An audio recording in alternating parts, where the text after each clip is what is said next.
Hello guys, WhatsApp. कैसे हैं आप सब? तो स्टार्ट कर रहे हैं चैप्टर नंबर 14 और first world war and nationalist response. तो इसमें वन साइड था British allied and next is opposite side पे जो एक्सिस पावर। तो जो फर्स्ट वर्ल्ड वॉर में क्या हुआ, जो स्टार्ट इसका टाइम पीरियड दिया है 1914 से 1919 तक रहा था। तो ब्रिटिश एलाइड जिनके साइड पे थे फ्रांस, रशिया, यूएसए, इटली और जापान। किसके अगेंस्ट में थे? जर्मनी जो एक्सिस पावर, उनके साथ थे रशिया, हंगरी एंड टर्की। और इस जो ये पीरियड रहा था 1914 से लेकर 1919 तक का, मींस फर्स्ट वर्ल्ड वॉर का। तो जो नेशनलिस्ट थे, इंडियन नेशनलिस्ट जो राष्ट्रपति लोग हैं, उन्होंने एक मैच्योर फेस देखा। और इंडियन जो नेशनलिस्ट है, जो नेशनलिस्ट रिस्पॉन्स, जो ब्रिटिश का पार्टिसिपेशन फर्स्ट वर्ल्ड वॉर में तीन फॉर्म में देखा जाएगा कि नेशनलिस्ट ने जो पार्टिसिपेट किया फर्स्ट वर्ल्ड वॉर में। फर्स्ट कि जो मॉडरेट्स थे, उन्होंने एक्टिवली सपोर्ट किया एम्पायर को इन द वॉर, बिकॉज वो समझते थे कि ये उनकी ड्यूटी है। जो एक्सट्रीमिस्ट थे इंक्लूडिंग तिलक, उन्होंने भी इस वॉर को सपोर्ट किया। वो इस बिलीफ में रहे कि जो इंडियंस जब सपोर्ट करेंगे तो एज अ रॉयल्टी, तो ब्रिटिश गवर्नमेंट उनको as a self government setup करके देगी। कि इनका मेन उद्देश्य जो आगे भी देखेंगे कि ये था कि एडमिनिस्ट्रेटिव चेंजेस करना, कि ऊपर ब्रिटिश गवर्नमेंट रहे, नीचे ये एक सेल्फ गवर्नमेंट अपनी बना सके। इसलिए गवर्नमेंट को, ये ब्रिटिश को रिमूव करना नहीं चाह रहे थे। लास्ट थे कि जो रिवोल्यूशनरी थे, उग्रवादी, जो बिल्कुल ही लड़ाई की लैंग्वेज जानते थे। फर्स्ट थे ये नरम दल, ये गर्म दल, और रिवोल्यूशनरी दैट इज़ उग्रवादी। इन्होंने डिसाइड किया कि इस अपॉर्चुनिटी को यूज़ करें कि जो ब्रिटिश रूल है उसको ख़त्म करें और अपनी कंट्री को आज़ाद करें। नेक्स्ट है कि जो इंडियन का जो सपोर्टर्स थे of the British war, the Indian supporters of British war effort failed to see the imperialist power.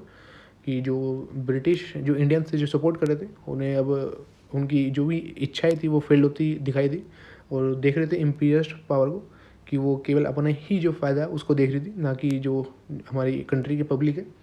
जो रिवोल्यूशनरी एक्टिविटीज़ थी जो कैरियर किसके द्वारा की जाती है? गदर पार्टी की नॉर्थ अमेरिका में, Berlin committee in Europe and some scatter mutinies की जाती इंडियन सोल्जर्स के द्वारा, such as one in Singapore में होती, जिसके ऊपर अभी सीरीज़ भी देखी हमने जो अमेजोन प्राइम पे आई है।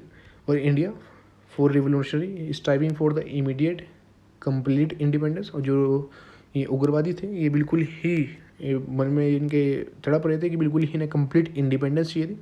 और वॉर को इन्होंने एक हेवन की बिल्कुल ही ऊपर से ही अपॉर्चुनिटी मांगी, कि एक आशीर्वाद मिला है इन्हें कि जो भी वॉर्स में एट उस टाइम पे कि केवल जो इंडियन ट्रूप्स थे उनकी जो नंबर थे वो केवल 15,000 रह गए थे। तो इस वजह से जो रेवोल्यूशनरी थे इनको लगा कि एक गोल्डन अपॉर्चुनिटी मिल गई है, और अगर ये जो फाइनेंशियल और मिलिट्री हेल्प ले लें जर्मनी और टर्की से, तो ये जो एनिमी है अपने, इनके जो ब्रिटेन, मतलब जो ब्रिटेन्स के भी एनिमी थे जर्मनी और तुर्की, तो ईजिली ये रिवोल्यूशनरी का मत था कि अगर फाइनेंशियल और मिलिट्री हेल्प ले लें जर्मनी और टर्की से, तो ईजिली ये जो ब्रिटेन पावर है, ब्रिटिश पावर को रिमूव कर सकते हैं।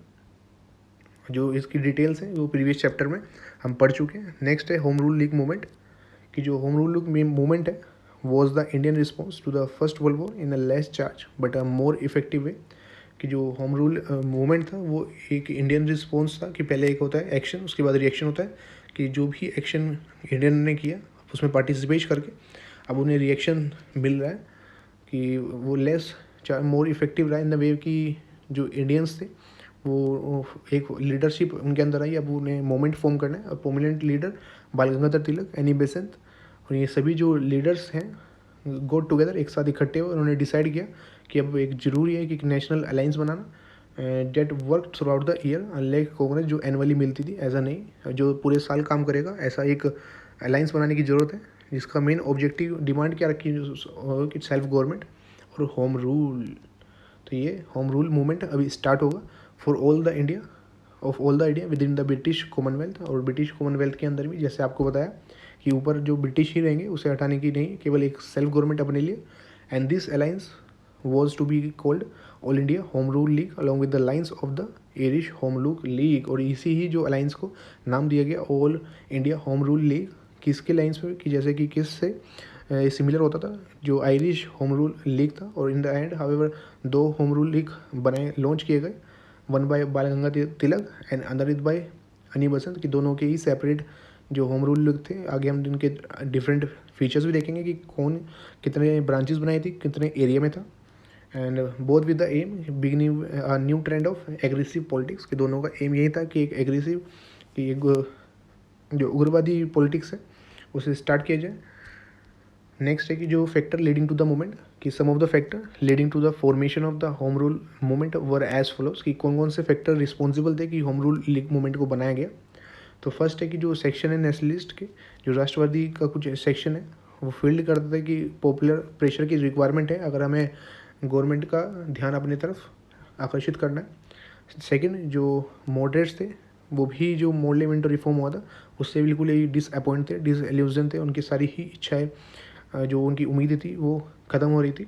और people were feeling the burden of war time, कि जब भी वार होता है आप जानते हैं कि कितना हाई टैक्सेशन लगता है, कितना ही मनी का वेस्टेज होता है, तो उससे लोगों के अंदर एक गुस्सा जागा और वो पार्टिसिपेट करना चाहते हैं in aggressive movement of the protest. Next है कि जो war being fought among the major imperialist power, कि जो वॉर है वो अपने ही फ़ायदे के लिए लड़ा जा रहा था और उस वॉर के थ्रू ही जो वायलेट की सुपीरियरिटी है उसका मिथ भी एक्सपोज हो गया। नेक्स्ट है कि जो तिलक है वो रेडी थे कि वो एज्यूम कर सकें लीडरशिप जब उनको रिहा कर दिया गया, रिलीज़ कर दिया गया जेल से इन जून 1914, और एक उन्हें अपॉर्चुनिटी की रिक्वायरमेंट थी इसे सेटअप करने के लिए। And to the end conciliatory gesture to the government reassuring it of its royalty and to the moderates that he wanted like an Irish. तो इन्होंने अपने जो मॉडरेट्स थे उनको भी अपनी रॉयल्टी दी कि उन्होंने अगेंस्ट में नहीं किए किसी के भी, दैट्स वाई। और एक रिफॉर्म ऑफ एडमिनिस्ट्रेशन जो आपको बताया रहा हूँ मैं कि इसका इनका जो होम रूल मूवमेंट है इसका मेन उद्देश्य है कि एडमिनिस्ट्रेशन में रिफॉर्म लाना, not to overthrow of the government. और ही ऑल्सो एडमिटेड कि जो एक्ट ऑफ वायलेंस है वो जो हमारी पॉलिटिकल प्रोग्रेस है उसको रिटार्ड कर देगा, उसको रोक देगा, उसमें एक बाधा बनेगा। और इन्होंने अर्ज किया सभी इंडियंस को कि वो हेल्प करें ब्रिटिश गवर्नमेंट को उनके आर ऑफ जो भी इनका क्राइसिस चल रहा है। एंड सिक्स की जो एनी बेसन थे the Irish theosophist base in India since 1896, उन्होंने डिसाइड किया कि वो इसे जो एक्टिविटीज़ है एनलार्ज करेंगी, उसमें और पूरे ऑल ओवर इंडिया ज़्यादा ब्रांचेस ओपन करेंगे, जो भी देखेंगे कि इनकी तिलक जी से कैसे ब्रांचेस ज़्यादा थी। To include the building of a movement for home rule, किस लाइन पे, on the Irish home rule rule league के लाइन पे। तो यहाँ तक आपको पूरा ही एक्सप्लेन कर दिया है, तो आपको पूरा ही ये रट जाना चाहिए यहाँ तक।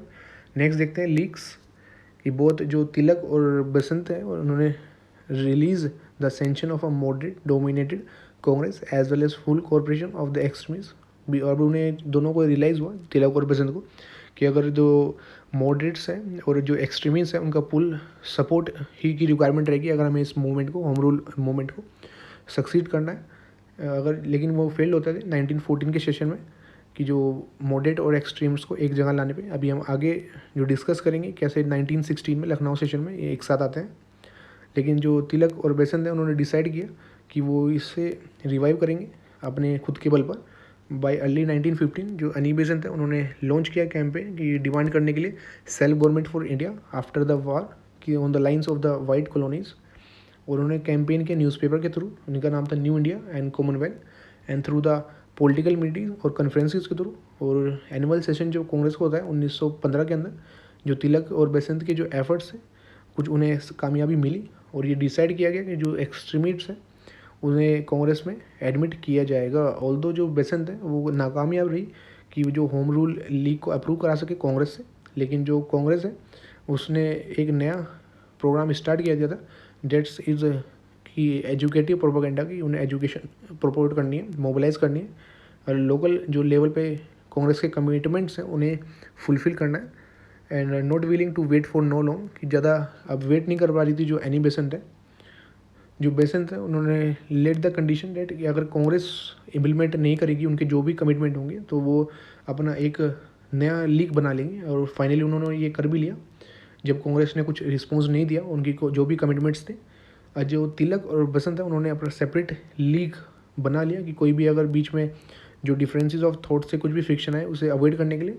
और जो एनी बेसंत ने कहा है कि सम जो तिलक सपोर्टर्स हैं, some of the supporters of Tilak were not at ease with her, and similarly some of her own supporter were not ease with तिलक। वही कि दोनों की कुछ सपोर्टर जो तिलक के हैं वो अनी बसंत के साथ सही उनका व्यवहार नहीं है, और जो अनी बसंत की कुछ हैं उनका तिलक के साथ, दैट्स वाई इन्होंने इस फ्रिक्शन को अवॉइड करने के लिए सेपरेट लीग बना ली। हाउएवर जो बोथ लीग है वो कोऑर्डिनेट कर रही थी उनका एफर्ट कि बाय कन्फाइनिंग देयर वर्क कि एक स्पेसिफिक एरिया में, अपने अपने स्पेसिफिक एरियाज़ में इनका दोनों का वर्क कन्फाइन था और उन्होंने अपने एक दूसरे को भी कोऑपरेट किया। नेक्स्ट है कि तिलक का लीग देखेंगे, जैसे आपको बताया कि दोनों के सेपरेट है। जो तिलक का लीग है वो तिलक ने सेपरेट किया इंडियन होम रूल लीग अप्रैल 1916 में, और उन्होंने फर्स्ट जो होम रूल मीटिंग है वो बेलगांव पूना के अंदर सेटअप की थी and Poona was the head quarter, Belgaum के अंदर की थी, और जो पूना है उसे हेड क्वार्टर बनाया इस लीग का। जो लीग थी ये डिस्ट्रिक्ट थी महाराष्ट्र में इसमें, लेकिन बॉम्बे एक्सक्लूड था, वेरी इंपॉर्टेंट। कर्नाटका में सेंट्रल प्रोविजन और बेरार में, और उसकी 6 ब्रांचेस बनाई, और डिमांड जो इनकी थी उसमें इंक्लूड था Swaraj, formation of linguistic state की भाषा के बेस पे स्टेट का बनाना, और जो एजुकेशन है वो वर्नाकुलर मतलब जो लोकल लैंग्वेज है उसमें देने के लिए। और जो बसंत का लीग था जो एनी बेसेंट का उन्होंने सेटअप किया all India Home rule league, तो आप देखेंगे इनका ऑल इंडिया है, और जो हमारे तिलक जी हैं उनका इंडिया होम रूल लीग है, और इन्होंने सेटअप किया सितंबर 1916 के अंदर मद्रास के अंदर, नाउ चेन्नई, और इन्होंने पूरे ही इंडिया को कवर किया इंक्लूडिंग बॉम्बे सिटी की। और जो हमने तिलक जी देखा तो उन्होंने 6 सिटीज़ में इनकी ब्रांचेज थी, लेकिन इनकी 200 ब्रांचेस थी। और ये तिलक जी के कंपेरेटिव जो बसंत का जो होम रूल लीग था वो वीक था एंड लेकिन वो वाइड स्प्रेड हो गए, उनके पास लोग ज़्यादा थे जो बसंत है उनके पास। एंड जो जॉर्ज अरुणडेल थे उन्हें ऑर्गेनाइजिंग सेक्रेटरी बना गया, और बिसाइडिंग जो अरुण डेले हैं ये तो थे ही, मेन वर्क है जो किया गया BW Wadia and CP Ramaswamy Iyer के द्वारा। नेक्स्ट देखते हैं कि होम रूल लीग का प्रोग्राम, कि जो लीग है का कैंपेन है उसका एम था कि कॉमन लोगों तक एक मैसेज कन्वे करना of home rule as a self government, और इसने कैरी किया एक much wider appeal than the earlier mobilisation, कि जो अर्लियर प्रोग्राम्स हो रहे थे उसके कंपेरेटिव इसने ज़्यादा एक मोबिलाइज किया जो भी आइडिया था ऑफ सेल्फ गवर्नमेंट, और अट्रैक्ट किया जो भी पॉलिटिकली बैकवर्ड रीजन्स थे गुजरात और सिंध के भी। इसका जो एम था वो was to be achieve by promoting political education and discussion through public meeting, और जो एम है वो अचीव किसके थ्रू किया गया, मीटिंग्स के थ्रू।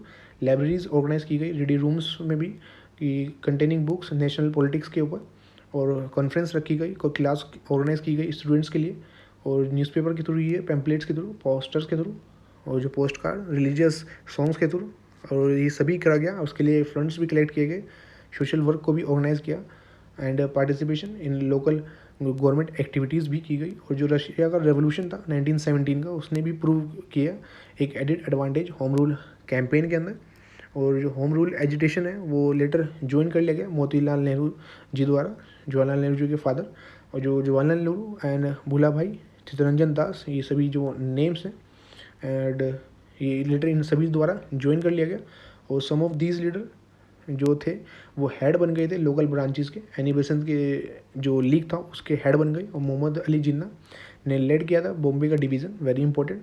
और जो मैनी ऑफ द जो मॉडरेट्स कांग्रेस थे वो भी अब कांग्रेस से, जो कांग्रेस के लीडर्स थे बहुत सारे वो भी कांग्रेस से अब सेपरेट होना चाह रहे थे, बिकॉज वो भी डिसअपॉइंट हो रहे थे कांग्रेस से, बिकॉज ये कांग्रेस मोस्टली इनएक्टिव थी, बिकॉज ये साल में भी एनुअली मीटिंग होती थी और उसमें भी पूरी तरीके से कोई सक्सेस नहीं मिल रही थी। और जो सब मेंबर्स थे गोखले सर्वेंट सोसाइटी के, गोखले जी ने पॉलिटिकल गुरु मानते हैं, political father of Gandhi ji, very important, and Jinnah and also जो इन द एजुटेशन। हाउएवर जो एंग्लो इंडियंस थे, तो आपको यहाँ ये लास्ट पॉइंट इतना इंपॉर्टेंट हो जाता है बिकॉज किसने ये जो मूवमेंट है ज्वाइन नहीं करा, तो उसमें थे कि Anglo Indians, most of the Muslim और नॉन ब्राह्मण साउथ से, उन्होंने इस लीग को मूवमेंट को ज्वाइन नहीं किया बिकॉज इनको बिलीव था, इनको लगता था कि जो ये मूवमेंट है ये मेजोरिटी वहाँ पे किसकी है, वहाँ पे हिंदू की है, और उनमें से मोस्ट जो बिलोंग करते हैं वो हाई कास्ट के हैं। नेक्स्ट देखते हैं कि गवर्नमेंट का एटीट्यूड क्या रहा है। अब देखेंगे गवर्नमेंट ने कैसे इसको रिप्रेस किया मूवमेंट को, कि गवर्नमेंट ने सीवियर रिप्रेस किया, स्पेशली मद्रास में जहाँ पे स्टूडेंट को प्रोहिबिट कर दिया गया कि वो पब्लिक मीटिंग अटेंड नहीं कर सकते, और तिलक जी के अगेंस्ट में भी केस फाइल कर दिया गया, लेकिन सुप्रीम जो हाई कोर्ट है उसने ये केस बाद में हटा दिया गया, और तिलक जो है उन्हें क्या हो गया, बैन कर दिया गया कि वो पंजाब और दिल्ली में एंटर नहीं कर सकते। और जून 1917 के अंदर एनी बेसेंट और उनके जो एसोसिएट हैं दैट इज़ बीबी वादिया और जॉर्ज अरुण डले, जिन्हें हमने देखा था ऊपर कि एसोसिएट बनाया गया, उन्हें भी अरेस्ट कर लिया गया, और दिस इन्वाइटेड, तो इसी से क्या हुआ कि गवर्नमेंट की एकदम रिप्रेसिव पॉलिसीज़ को देख के सबको अरेस्ट कर दिया। तो इसलिए नेशनल वाइड एक प्रोटेस्ट हुआ और ड्रामेटिक गेस्चर में जो एस सुब्रमण्य अय्यर है उन्होंने भी अपनी एक जो नाइटहुड की उपाधि थी उसका त्याग कर दिया। वाइल जो तिलक है उन्होंने पैसिव रेजिस्टेंस को प्रोपोगेट करने के लिए कहा कि पैसिव रेजिस्टेंस करेंगे, एक्टिव नहीं। और जो रिप्रेशन है only serve to harden the attitude, और जो भी रिप्रेस गवर्नमेंट कर रही थी उससे जो मासिस का जो लोगों का एटीट्यूड था वो और हार्ड होता जा रहा था टुवर्ड द गवर्नमेंट, और उनका जो संकल्प था और मजबूत हो रहा था कि वो गवर्नमेंट को रेजिस्ट करेंगे। और जो मोंटेगो थे, जो एसओएस थे इंडिया के, उन्होंने कहा कि जो शिव जी हैं उन्होंने जो अपनी वाइफ को 52 पीसेस में कट कर दिया था ये डिस्कवर करने के लिए कि उनके पास 52 वाइफ्स हैं। तो इतनी ये भद्दी स्टेटमेंट इन्होंने दी थी। ये कब दी थी? जब गवर्नमेंट, और इन्होंने कहा था this is what happens to the government of India when he intern Mrs Besant, कि जब इन्होंने इनको एज अ लीडर बनाया तो यही सिचुएशन गवर्नमेंट ऑफ इंडिया की हुई है। तो ये इन्होंने स्टेटमेंट दी थी और एनी बेसंत को रिलीज़ कर दिया गया था इन सितंबर 1917। नेक्स्ट देखते हैं कि जो ये एजिटेशन है ये फेड की हो गया 1990 तक, कि जो होम रूल एजिटेशन है वो शॉर्ट लिव तक चला और बाय 1919 और ये बिल्कुल ही तरीके से स्कैटर्ड हो गया। और रीज़न क्या है इसके डिक्लाइन के, वो दिए गए कि इफेक्टिव ऑर्गेनाइजेशन नहीं था। सेकंड की जो कॉलोनियल रियोज से वो विटनेस हुए कि मतलब रिलीजन के बेसिस पे लड़ाइयाँ। थर्ड है कि जो मॉडरेट्स थे जिन्होंने ज्वाइन कर ली थी Congress after the Annie Besant arrest, वो were pacified by the talk of reform, कि जो मॉडरेट्स थे जिन्होंने कांग्रेस को ज्वाइन कर ली थी आफ्टर द अनी बेसेंट जब अरेस्ट होती है तो वो भी ज़्यादा इतने मोटिवेट नहीं रहते आफ्टर जो मोंटेगो की स्टेटमेंट थी अगस्त 17 में, जिसमें इन्होंने एक स्टेटमेंट पास कर दी थी कि जो सेल्फ गवर्नमेंट को एज अ टर्म गोल बता देता है ब्रिटिश रूल का। तो जो कांग्रेस था उसका भी उत्साह कि वो भी सेटिस्फाई हो गए थे, डेट्स वाई उन्होंने भी रिवोल्ट करना कम कर दिया। और जो पैसिव रेजिस्टेंस की टॉक थी एक्सट्रीमिस्ट और kept the moderate away from the activity, because ये इनकी पॉलिसी पेसिमिस्ट की है।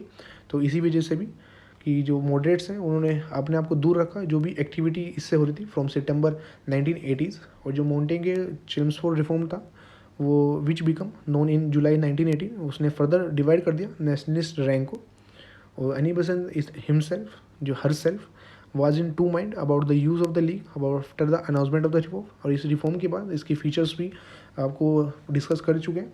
और इस रिफॉर्म के बाद जो एनी बेसेंट है वो खुद अपने माइंड में कन्फ्यूज़न में थी कि जो यूज़ है इस लीग का, कि बिकॉज इन्होंने अनाउंसमेंट कर दिया कि लॉन्ग टर्म जो गोल है ब्रिटिश गवर्नमेंट का वो सेल्फ गवर्नमेंट है, तो उससे कंफ्यूज किया। और जो एनी बेसेंट है and vacillated over response to the reform and the technique of passive resistance, उसमें ही वो रही अपनी। एंड सिक्स है कि जो तिलक है उन्हें बाहर जाना पड़ा कुछ अपने केस के regarding with a libel case against Valentine Chirol whose book Indian unrest has feature as a, उन्होंने किस केस के रिगार्डिंग, जहाँ पे जो ये वैलेंटाइन चिरोल हैं जिन्होंने अपनी बुक इंडियन अनरेस्ट में तिलक जी को फीचर किया as a key responsible for educational politics which had develop in India. और जो बेसेंट है उसने भी उन्होंने भी एनेबल किया एक पॉजिटिव लीड और तिलक को away in England movement was left leadership. तो इसी वजह से जो ये फेड हो गया था मूवमेंट 1990 तक। गांधी जी का जो फ्रेश अप्रोच था to the struggle for the freedom वो स्लो था बट श्योरली कैच कर रहा था जो भी लोगों की इमेजिनेशन थी। एंड द जो मास मूवमेंट था that was gathering momentum, push कर रहा था होम रूल मूवमेंट को into the sideline till it petered out, कि बिकॉज जो उनकी जो गाइडलाइंस थी उस पर वर्क नहीं कर रहा था। और 1920 के अंदर गांधी जी ने एक्सेप्ट कर लिया जो भी प्रेसिडेंटशिप थी of the all India Home rule league की, और चेंज किया ऑर्गेनाइजेशन को नेम को टू द स्वराज सभा। तो ये वेरी इंपॉर्टेंट है। और एक साल के अंदर ही हाउएवर जो लीग है उन्होंने ज्वाइन कर लिया था ऑल इंडिया कांग्रेस को। अब जो पॉजिटिव गेन है वो दिए गए हैं, वो देख लेते हैं कि जो होम रूल लीग है एंड द एसोसिएट एक्टिविटी उसके पॉजिटिव इफेक्ट भी थे, उसने कंट्रीब्यूट भी किया, एक फ्रेश डायरेक्शन दी फ्रीडम स्ट्रगल को that was to take in the coming year. और जो होम रूल मूवमेंट था एक ट्रांजिशन माँ की उसने कि between the deliberation and rather inactive nature जो कांग्रेस का रहता था till then and guardian phase that was come in to being mass involvement. तो जो होम रूल मूवमेंट है उसने एक ट्रांजिट कर दिया कि इनएक्टिव को एक्टिव में ट्रांजिट कर दिया। और जो भी गांधी जी का फेज आने वाला था तो उसमें जो भी उनकी पॉलिटिकल एक्टिविटी होनी थी तो मास को उसके लिए बिल्कुल रेडी कर दिया। फर्स्ट है कि जो मूवमेंट ने शिफ्ट कर दिया emphasis from the educated elite to the masses, कि पहले जो मूवमेंट रहते थे वो एजुकेटेड जो एलाइट्स थे उन तक ही लिमिटेड थे, लेकिन अब मासेस जो कॉमन मासेस है वहाँ तक पहुँच गए और permanently deflected the movement from the course mapped by the moderates. Next है कि इन्होंने एक ऑर्गेनाइजेशन लिंक क्रिएट किया टाउन्स और कंट्री के बीच में, जो एक क्रूशियल प्रूव हुआ जब वो नेशनल मूवमेंट रियली में स्टार्ट होता है बाद में, जहाँ पे जो मास है वो रियली ट्रू सेंस में एंटर करते हैं। और ये क्रिएट किया जनरेशन ऑफ अर्डेंट नेशनलिज्म, कि मैं एक उत्साह एनर्जेटिक नेशनलिस्ट जो राष्ट्रवादी एक नई जनरेशन का एक इन्होंने स्टार्ट किया, इन्होंने क्रिएट किया masses for the politics of Gandhi style, कि आपको ऊपर अभी एक्सप्लेन किया कि गांधी जी का जो एरा उनकी पॉलिसीज़ आने वाली है, तो उसके लिए मासेस को ऑलरेडी इसने रेडी कर दिया। जो अगस्त 1917 का डिक्लेरेशन था of the मॉन्टेगो and the मॉन्टेगो reform, वो इन्फ्लुएंस था होम रूल लीग एजिटेशन से ही। और जो तिलक जी के और अनी बेसेंट के जो एफर्ट्स थे वो फॉरवर्ड करते थे जो मॉडरेट एक्सट्रीम की रीयूनियन, कि जो भी इनके होम रूल के थॉट से जो इनके एफर्ट्स थे वही कारण बने कि बाद में मॉडरेट और एक्सट्रीम रीयूनियन हो पाए एट लखनऊ जो सेशन होता है 1916 का। रिवाइव द कांग्रेस एक इफेक्टिव इंस्ट्रूमेंट बन गया कि जब ये दोनों मिल गई तो जो पहले इनफेक्टिव हो रही थी कांग्रेस अब वो इफेक्टिव बन गई। लास्ट है जो होम रूल मूवमेंट है, एक उसने नया डायमेंशन और sense of urgency the national movement को, कि हमें तुरंत अब हमें नेशनल गवर्नमेंट की रिक्वायरमेंट हमें है कि एक अर्जेंसी आ गई। तो गाइज़ हमने यहाँ तक कंप्लीट कर लिया। नेक्स्ट जो लखनऊ सेशन है